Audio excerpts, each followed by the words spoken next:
Sumainyo ang Panginoon. At sumayo rin. Ang mabuting balita ng Panginoon ayon kay San Lucas. Papuri sa iyo, Panginoon.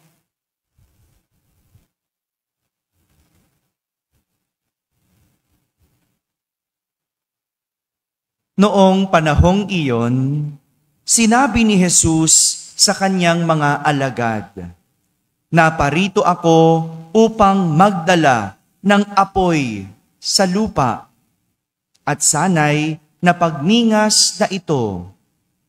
May isang binyag pa na dapat kong tanggapin at nababagabag ako hanggat hindi natutupad ito. Akala ba ninyo ay pumarito ako upang magdala ng kapayapaan sa lupa? Sinasabi ko sa inyo, hindi kapayapaan kundi pagkakabaha-bahagi. Mula ngayon, ang 5 katao sa isang sambahayan ay mababahagi, 3 laban sa 2 at 2 laban sa 3. Maglalaban-laban ang ama at ang anak na lalaki, ang ina at ang anak na babae, at gayon din ang biyanang babae at manugang na babae." Mga kapatid, ang mabuting balita ng Panginoon. Pinupuri ka namin, Panginoong Jesucristo. Umupo ang lahat at makinig sa homilya. Magandang umaga po sa inyong lahat. Magandang umaga sa mga nasa barangay, sa mga nasa tahanan na nagsisimbayan online at sa lahat na nasa abroad. Sama kayo sa aming banal na pagdiriwang dito sa ating parokya. Naparito ako upang magdala ng apoy sa lupa at sana'y napagningas na ito. Sa unang pakikinig, tila nakakatakot na pahayag ito mula kay Jesus. Naparito ako upang magdala ng apoy. Tapos, dinagdagan pa niya. Ang sabi niya, akala ba ninyo'y pumarito ako upang magdala ng kapayapaan sa lupa? Hindi. Kundi pagkakabaha-bahagi. Sa unang pakikinig, parang nakakagulo sa isip yung mga salitang iyon na mula kay Jesus na akala ng lahat, mabuti siya. Bakit apoy ang dala niya?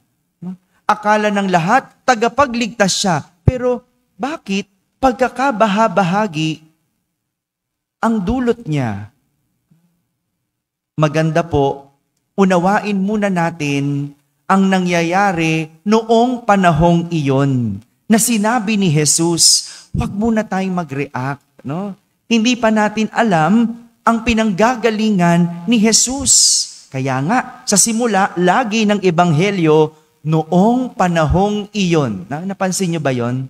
Diba? Tuwing makakarinig tayo ng ebanghelyo, laging sinasabi, noong panahong iyon. Kasi, nangyari ang mga bagay na yon, kailan? Noong panahong iyon. Kaya, lahat ng mangyayari, lahat ng nangyayari, uunawain natin noong panahong iyon. No? Alam mo naman tayo, di ba? No, minsan makareact lang no?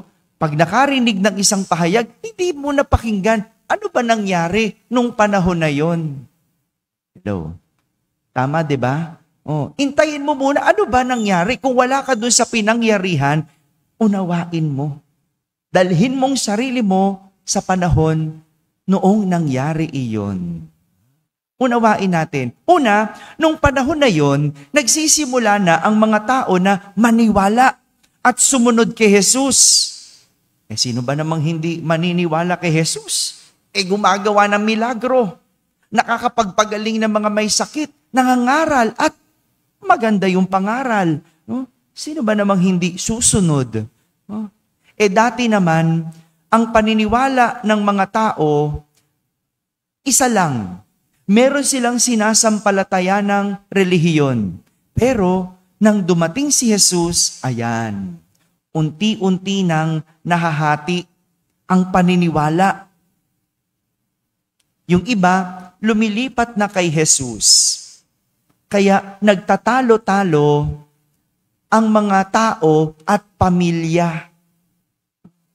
Mantakin mo, si Pedro, iniwan niya yung pamilya niya para kay Jesus. O ba, siyempre, siguro yung nanay at tatay niya o yung mga kamag-anak niya maguguluhan. Bakit ka sumusunod dyan? Itong pinaniniwalaan natin. Diba? Hindi gusto ni Jesus ang sila'y mag-away-away. Hindi, kundi ang pagkakahati-hati na nangyayari ay para maihatid ang tao sa katotohanan. Katotohanan. Hindi ba ganito? Nahati ang mga tao, lalo na kapag pinag-uusapan ang katotohanan. Yung ayaw magsabi ng totoo, syempre, kakalabanin ng nagsasabi ng totoo. Di ba? Ganyan, di ba? Sabi nung isa, kwento mo yan ikaw ang bida. Ikaw ang magaling. Di ba ganon? Naghahati-hati na kapag katotohanan na ang pinag-usapan. Yung mga ayaw magsabi ng totoo, syempre, tatapatan ng mga nagsasabi ng totoo. At kaya magulo kasi ginigiit ng kasinungalingan. Ito yung totoo. Alam mo naman ng mga sinungaling, no? Talaga, no? At kung sino pa minsan ang sinungaling, siyang maingay. Alam ng mali, talagang pakakatigasan pa. At syempre, nagkakaroon ng pagtatalaban. Kaya pansinin ninyo, yung kasinungalingan, madalas siya pa ang maingay. At lagi nakikipaglaban. Siya pang matapang. Siya na yung mali. Siya pa yung masigasig. Ito yung sinasabi ni Jesus. Nahatid niya, pagkakahati-hati, dala ng katotohanan. Pangalawa, ang apoy. Sa unang pakakarinig, parang nakakatakot. Apoy? Dahil para sa iba, ang larawan ng apoy ay impyerno. Ganyan ba? Di ba? Larawan natin ng apoy, impyerno. Pero ang apoy, para din sa iba, kamatayan. Pero sa Biblia, ang apoy ay paghuhukom at paglilinis ang sinisimbolo. Katulad na lang ng paggamit natin sa apoy bilang panlinis. Di ba? Kapag kakain tayo sa dahon ng saging, anong ginagawa ninyo? Inaano sa apoy, no? 'Di ba? Ginagano nyo, 'di ba? Bakit nga ba? Para sinasabi disinfect, Father. No, tama ba 'yon? Ganun ba 'yon? No, ba't ginagano yung dahon ng saging, 'di ba? Hatid ni Jesus, malinis ang tao sa kasalanan. Yung ginto para maging puro, pinapa sa apoy. Para maging puro, maging dalisay, walang bahid, walang halo. At ito, yung tunay na hatid ni Jesus. Gusto niya tayo'y maging malinis.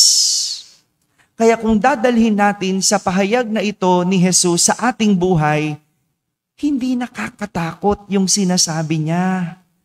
Dahil ang nais ni Jesus, una, dalhin at ipaglaban ang tao sa katotohanan. Para tayo'y mamuhay sa katotohanan, hindi sa kasinungalingan. Kaya tingnan mo, yung mga taong nagtatalo-talo, yung mga taong nag-aaway-away dahil sa katotohanan, pag wala ang Diyos, walang maaayos. Kaya nga dapat bago makipagtalo, magdasal ka muna. Dalhin mo ang Diyos. Kumalma ka muna para maunawaan mong lahat. Para maliwanagan ka sa lahat. Pero hindi. Anong nangyayari? Away agad.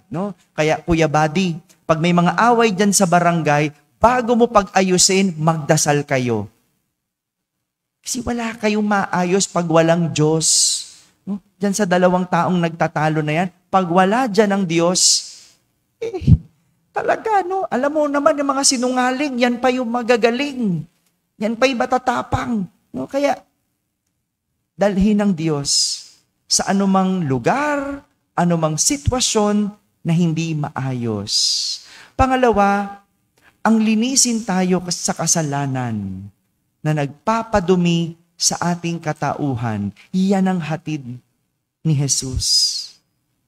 Kaya kung dadalhin natin si Jesus sa lahat ng aspeto ng ating buhay, buhay pamilya, buhay mag-asawa, buhay pag-aaral, buhay trabaho, at buhay sa politika, buhay ng gobyerno, ang tunay na nais ni Jesus ay kaayusan sa pamamagitan ng paglaban sa katotohanan at kalinisan bilang ating kaligtasan. Amen? Amen.